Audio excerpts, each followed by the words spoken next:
Good morning, everyone. So it's day 177 of the GGR, and it's the 1st of March. So all things are happening and everything's pretty organised. I'm still here, and some interesting news from the tweets this morning. Jeremy, he's on an alert from MRCC in Chile, just saying there's a danger for the next 6 days of space debris coming down. So he said it's bizarre. But yeah, that is a known area. When there's any satellites deteriorating or anything like that they've got to get rid of, they dump them in that part of the ocean. So Jeremy's looking up every day now, trying to dodge the bits coming out of space. Abhilash said, just when he came to terms with being there, he's now leaving. I think that's because he's sailing across the 40th parallel out of the Southern Ocean. And everything else is pretty good. If you haven't seen or heard of Ian's SoundCloud yesterday, have a look. Talks about some really interesting things, especially about crutch rot, which is the bane of all solo sailors. So kind of fun. Anyway, back to the tracker. This should be the one. Yes. Okay. So here we are, and it's all looking pretty stable in a lot of ways. If we look at Ian and Jeremy, they're doing okay. Abhilash and Kirsten, they're sailing in a good breeze at the moment, but it's about to change. And Goog and Simon, they're well on their way, heading north up into warmer waters. So that's kind of cool. Also, obviously we had all those glitches the other day with the leaderboard and YB3 tracker and so on, but they worked on it. It's all back up and running again now.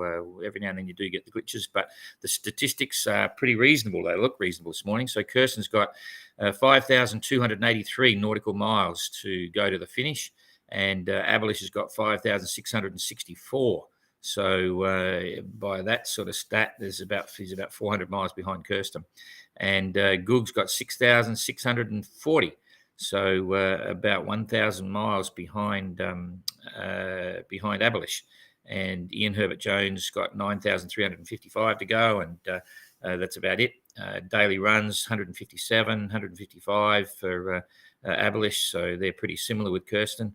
98 for Goog and 74 for Ian Herbert Jones. And just a reminder, if you want to get onto the Chichester class, you can just hit that one there, and it comes up with Simon and Jeremy both pushing things along a bit. So all kind of cool there. We can get rid of that. And remember, on Friday, we'll give you an update on what Guy Waits is up to as well. But I think he's just coming up over the top of the zone there. Anyway, zooming in here on Ian and Jeremy to have a look at what's going on. I might be able to do one more. Yep.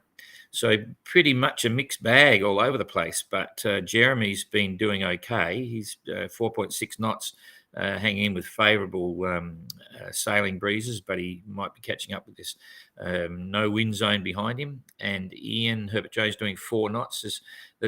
And he's pushed up a bit again. He's going with the flow, quite literally, the zigzag course again, rather than holding to the run line and sailing and adjusting sails. So, but he's happy as he was very happy in his SoundCloud. So he's doing his own thing for sure. But time is ticking by, and at the moment, 4 knots, 74 nautical mile day. That's okay. We'll measure him off to Cape Horn in a minute. You'll see he's still got a long way to go. Jeremy's doing a bit better, so that's okay. I'm going to push this back a bit now. That move, just so that we can see the weather as it's developing. Always good to have a good look around there. And I'm just going to toggle this through. So Ian's southerly is going to hold. Jeremy's coming into that very disturbed area. There'll be, clouds and all sorts of rubbish coming there. And he hooks up on the back of this edge here, and it's going to be a little bit of headwind, but it won't last long. Only a matter of hours, and then he's back into a southwesterly, so he'll be on track. So the next, say 5-6 hours for him is going to be frustrating. The wind will be moving around a lot, but he misses that puff in front of him there up in the northeast. So he's got a nice southwester there. And then Ian's running out of breeze, and he's got that trough coming over, which is the squash between the low pressure system above him and this high pressure below him in the exclusion zone. So that's going to be frustrating, but Jeremy's going to be happy. He'll be pushing along. So this is into a day and a half going forward, and then a little bit more of a mixed bag. Ian's got a bit of everything, and Jeremy's going to run out again. He might just hold that because he will have made progress. He will have made progress down here, so he's probably just going to hold that and keep sailing as well. So that's in the next couple of days. So it looks very colourful and pretty, but it's going to create some sail changes and bits and pieces for both of them. So much for that lot. Then down to Simon and Goog. This is a real mixed up zone here because you've got the big weather comes over the top of the landmass there and distorts, and then you're starting to interact with things that are happening up here in the they're going on. So the quicker they get north out of that, they'll be just dealing with one system at a time. But at the moment, they're under the influence of a lot of different things happening. So Goog's been doing 4.2 knots. So that means he's got plenty of breeze. It's not through lack of breeze. It's just the control situation, because the sea can it usually doesn't build up to be huge, but it can be very confused because the wind direction is changing so quickly. A 1 day wind shift, and then 1 day a different direction and so on. It really sets up a confusing sea. Simon's doing 5.9 knots and he's in more stable weather. So he can speed up a bit and get going. In fact, his tweet this morning was saying he's quite happy. Things are going on. Sorry, I should have had this bigger so you can see it a bit better. A bit of a mixed bag, but we'll toggle the weather through now. So Goog's probably getting 28 knots, gusting up to 38 or something like that. And Simon a little bit less. Simon's got a little bit more pleasant stuff. So this is picking up for Goog. He'd be up to 30 there, gusting 40. And C's probably, let's have a look at the sea, probably around 5 meters, maybe. 4 meters, 4 meters, but enough of there. And current-wise, they should have it going with them. Yeah, there's a very strong, consistent, steady flow of current that comes off here. It's only about less than a knot, but it's relevant to the wind direction. If the wind direction is coming the other way, it can set it up. But here, the wind and the current's going the same way, so that's kind of nice. And okay, so I'll get rid of that and then hit this, and we can toggle it forward and see what's going to happen. So this is coming forward about 12 hours later. You can see it building still, and then but it's all from the right direction, so they should be happy with that. And then this is about 24 hours out. So 24 hours from now, there's 24 hours. So they should be, let's say Goog he'll do 100 miles easy. There's about 100 miles. So when they're getting this weather, Goog will be up from here. He's in the lee of the Falklands, so the sea shouldn't be too bad. And Simon will be up around here somewhere, so they're both making good time on that. No problem at all. That's in the first 24 hours. And then we're toggling through. It's still all really good. If you look forward of their current position up here, it's still all nice breezes. So that's a day and a half away. And then it starts to swing from the north. And that's not so bad because it's northwest or northwest. So if they're up here, as it goes to the north, they'll just swing a little bit further out to the east. And generally speaking, that's not a bad place to be. So the weather hasn't changed much from what we were suggesting yesterday. This is now 2 days out, so they'll be above all this heavy stuff. They'll be up here somewhere. But it is a nor'wester, so they'll be going out northeast or a little bit east of northeast. And if we come back to look at that, that's not so bad. But they might have some. It might go a bit further north once they get it, into the next day. In fact, we might as well have a look at it because you've got that little high popped up in front of them. So yeah, it's getting a bit more of a northerly quadrant there. You can see. So they're not going to like that. They'll have to decide which way they're going to tack. But anyway, the next couple of days is okay for them, so that's all fine. What Goog did say, in fact, if I come back here, is it's good to be getting warmer. So we should have a look at the temperature gradients, as they're probably down in about 10 degrees at the moment. Temperature. Okay, yeah, these greens, if you look at the scale at the bottom, green, just the transition of the greens, about 10 degrees. So average temperature about 10, and it'll obviously get colder if the wind's coming from the southwest.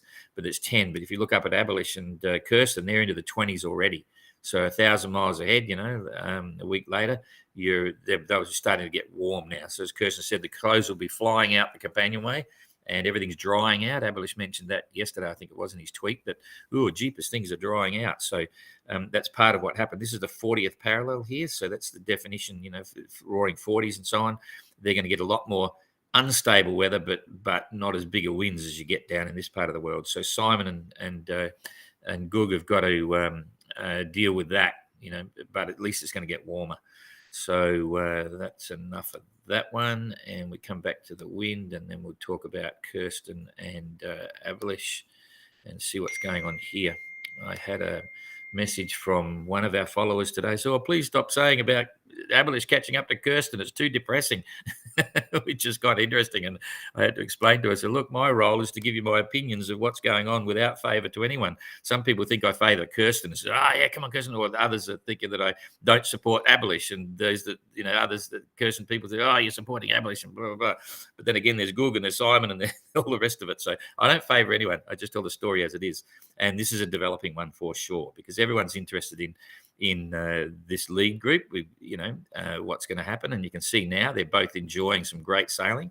Kirsten doing 7.1 knots, did 157 in the last 24 hours, and Abhilash is basically the same, 155, and he's doing 7 knots. So they're having a great time, but it's going to change, and you got to remember where they are. So they're out of the roaring 40s now, and they've got this transition zone, trying to get up into the trades, up above another 1,000 miles ahead. So what's the weather going to do? So I think that's big enough. It's always good it's a toss-up between going too close and watching what's coming and what's going, but we'll try it from here, because you can see the influence is this big high, and all of these high pressure systems are going to go to the east. So you can start to read what's going to happen as we toggle it through. So every one of these movements is an hour. So Kirsten's still got breeze. And you can see there that it's coming more to the north for Abhilash, but Kirsten's still got a sou'wester. So Kirsten should be sailing faster, but Abhilash will now, he'll alter his course in the northerly. He'll stay on Port Tack, and he'll start to roll around, and there'll be a bit more easting in his course. So it's all about breeze now. Now Kirsten's run out, and this is by late tonight. So this is in like the next 12 hours or so. Kirsten's starting to get it really light. But at least Abhilash has got breeze. His course will change, but he'll keep sailing. Now, it looks like Kirsten's going to sit in this hole for a day or more, because we'll toggle it through. That's 1 o'clock in the morning on the 2nd of March, and it's going to follow her. But Abhilash has got breeze, so he can climb on that. He'll actually start climbing up here, whereas Kirsten can't go anywhere. Okay, so this is a worst case scenario for Kirsten. She's still sitting in a hole. Now she's got light headwinds, but Abhilash is still able to tack out along here, because this center hasn't, well, there's sort of molding. There's another one opening up here, as well as that one that was with Kirsten is moving to the east. So there's 2 systems forming, and that's very much working in Abhilash's favor. He's still sailing. This is only a day and a half away. So to give you an idea, a day and a half, he's probably done 150 miles or something like that. Yeah, he's still got breeze. He's going to be up here. Now, Kirsten's still sitting there. You can see they're getting neck and neck all of a sudden. And this is what I was predicting yesterday as well. So the weather's looking even, well, it's developing, and, you can't really predict it. It's not quite what was predicted, but it's certainly helping Abhilash at the moment. You can see now going through, Kirsten's now got some light winds to go sailing, but it's from the north. So where's she going to go? I'd say she'll still hold that northeasterly course. She'll keep moving, and she's starting to come up here. But by then, Abhilash is up here somewhere as well. Okay, so keep rolling it through. And Kirsten's trying to do something in this breeze. Bearing in mind now, we're past 2 days ahead. This can all change. When they have these systems like this, where you've got a big hole here trying to form a center of something, and the same here with all these little mishmashes, anything could happen in 2 days. They could quickly jump together and form one big hole, or this one could disappear and this becomes the predominant factor, and so on. So it's very hard to predict. It's not like the systems where you get highs and lows in the Southern Ocean. You can see them coming and they hold in one form all the way through. This is a developing area, and it's very hard to predict what's going to happen. So even 2 days out, that's probably enough of a story on the weather for Abhilash and Kirsten. But it's clear to me that if we look at the position as of right now, how far on the rum line is Abhilash behind Kirsten? It's a couple of 100 miles. I would suggest in the next couple of days he might be 50 miles behind Kirsten. Maybe even a bit more, maybe 80 miles or something. But he's definitely going to pick up space in the next couple of days. So hang on to your seats, ladies and gentlemen. It's going to be a very, very exciting time in the days ahead. And if we just a reminder of what's at stake, or what are they trying to achieve, I'll push it right back to here.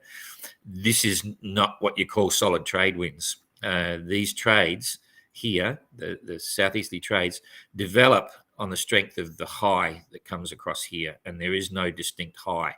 there's all these little holes everywhere. So that makes it challenging for Kirsten and Abhilash to get north. But that's the deciding thing. And until we see that come in and they get up there, that's the next jump where it's boat for boat. So a lot of interesting things happening there. Okay, that's about it. So now I'll come back to this one here. And if I put this one up, what that means is the end, and we'll see you tomorrow. Thanks a lot.